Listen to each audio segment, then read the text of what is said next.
Hi friends, எல்லாருக்கும் வணக்கம். எல்லோரும் எப்படி இருக்கீங்க? நல்லா இருக்கீங்களா? Welcome to Sakthi Saravana YouTube channel. இன்றைக்கி வீடியோவில் நம்ம எதை பற்றி தெரிஞ்சுக்க போகிறோம் அப்படின்னா, இன்றைக்கி வந்து கார்த்திகை மாதத்தோட கடைசி நாள். கார்த்திகை மாதம் அப்படின்னாலே இறை வழிபாட்டிற்குரிய மாதம் அப்படின்றது நம்ம எல்லாருக்குமே தெரிஞ்ச ஒரு விஷயந்தாங்க. இந்த மாதத்தில் வரிசையாக ஐயப்பன், சிவன், பெருமாள், கார்த்திகை தீபம், முருகப்பெருமான், விநாயக பெருமான் இப்படி எல்லாருடைய வழிபாடும் நம்முடைய நினைவுக்கு வரும். இந்த கார்த்திகை மாதமானது இன்றோடு முடிவடையுதுங்க. நாளைக்கு வந்து மார்கழி வந்து தொடங்குது. அதாவது 16/12/2023 இன்றோடு கார்த்திகை மாதம் முடியுதுங்க. இன்றைக்கி வந்து சனிக்கிழமை. இந்த கார்த்திகை மாதம் முழுவதும் நீங்கள் வந்து சில வழிபாடுகளை செஞ்சுருக்கலாம், சில வழிமுறைகளை செய்ய முடியாமல் தவறியும் இருக்கலாம். எதுவாக இருந்தாலும் சரி, இன்றைய தினம் இறை வழிபாட்டை இப்படி கட்டாயம் செஞ்சிடுங்க. இந்த கார்த்திகை மாதம் முழுவதும் இறைவனை வழிபாடு செய்த அத்தனை புண்ணியமும் உங்களை வந்து சேரும். அது மட்டும் இல்லாமல் இந்த கார்த்திகை மாத கடைசி நாளில் மார்கழி மாதம் முழுவதும் இறை வழிபாட்டிற்கு எந்த தடையும் வரக்கூடாது, மார்கழி மாதம் முழுவதும் நான் இறைவனை வழிபாடு செய்யணும் அப்படின்ற வேண்டுதலையும் வச்சா மார்கழி மாதம் தடையில்லாமல் இறைவனை வழிபாடு செய்யக்கூடிய அந்த நல்ல வாய்ப்பையும் அந்த கடவுள் நமக்கு ஏற்படுத்தி தருவாருங்க. அப்படி இன்றைய தினம் நம்முடைய வீட்டில் எப்படி தான் வழிபாடு செய்கிறது அப்படின்றத பார்க்கலாம் வாங்க. கார்த்திகை மாதத்தோட கடைசி நாளான இன்றைக்கி எப்படி வழிபாடு செய்யணும். அதாவது வந்து நேற்றே நீங்கள் வீடெல்லாம் சுத்தம் செஞ்சு வச்சுருங்க, பூஜை அறையும் சுத்தம் செஞ்சு வச்சுருங்க. பூஜை அறையில் சுவாமி படங்கள் வந்து பூக்களால் அலங்காரம் செஞ்சு வச்சுக்கோங்க. கார்த்திகை மாதத்தோட கடைசி நாள் சனிக்கிழமை இன்றைக்கி காலையிலே எழுந்து குளிச்சுட்டு குலதெய்வத்தை நினச்சி பூஜை அறையில் ஒரு விளக்கு ஏற்றுங்க.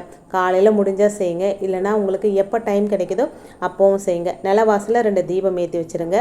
பூஜை அறைக்கு வந்து உங்கள் குலதெய்வத்தை நினச்சி அந்த முருகப்பெருமான், ஈசன், ஐயப்பன், அம்பாள் இந்த மாதிரி எல்லா தெய்வங்களையும் நினச்சி மனசார பிரார்த்தனை செஞ்சுக்கோங்க. இந்த கார்த்திகை மாதத்தில் வேலை சுமை காரணமாக, சூழ்நிலை காரணமாக என்னால் மாதம் முழுவதும் வழிபாட்டை மேற்கொள்ள முடியவில்லை. இருந்தாலும் இந்த கார்த்திகை மாதத்தின் கடைசி நாள் இன்று நான் செய்யும் இந்த வழிபாட்டை ஏற்றுக்கொண்டு என்னுடைய குடும்பத்தை நல்வழிப்படுத்த வேண்டும் அப்படின்னு இறைவனை பிரார்த்தனை செஞ்சுக்கோங்க.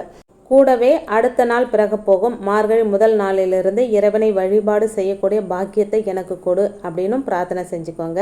உங்களுக்கான ஆசீர்வாதம் பரிபூரணமாக கிடைக்குங்க. கார்த்திகை மாதம் முழுவதும் நீங்கள் தினம் தினம் விளக்கேற்றி வழிபாடு செய்த பலனை இந்த கார்த்திகை கடைசி நாள் விளக்கு ஏற்றி வழிபாடு செய்ததில் பெற்றுவிடுவீர்கள். மன நிறைவோடு இந்த வழிபாட்டை செய்து முடியுங்கள்.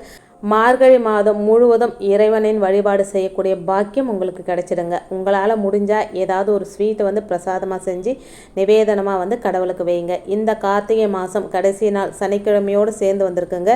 திருவோண நட்சத்திரமும் சேர்ந்து வந்திருக்கு. விநாயகருக்கு உகந்த சதுர்த்தி திதியும் சேர்ந்து வந்திருக்குங்க.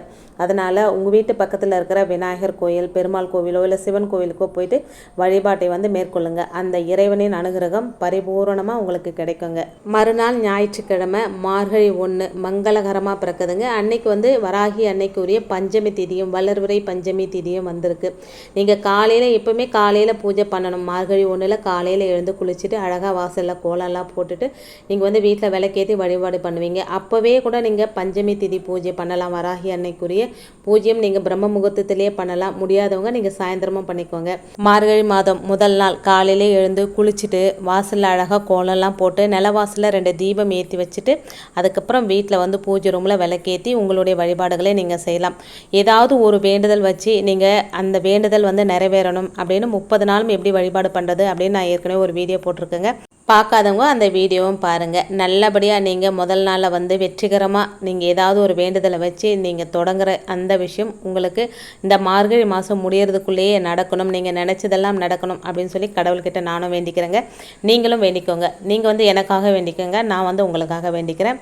இன்றைக்கி வீடியோவில் தாங்க. இந்த வீடியோவில் நான் சொன்ன விஷயங்கள் உங்களுக்கு பிடிச்சிருந்தது அப்படின்னா சேனலுக்கு சப்போர்ட் பண்ணுங்கள். இன்னொரு ஆன்மீக தகவலோடு உங்களை சந்திக்கிறேன். அது வரைக்கும் நன்றி, வணக்கமும். Take care and bye friends.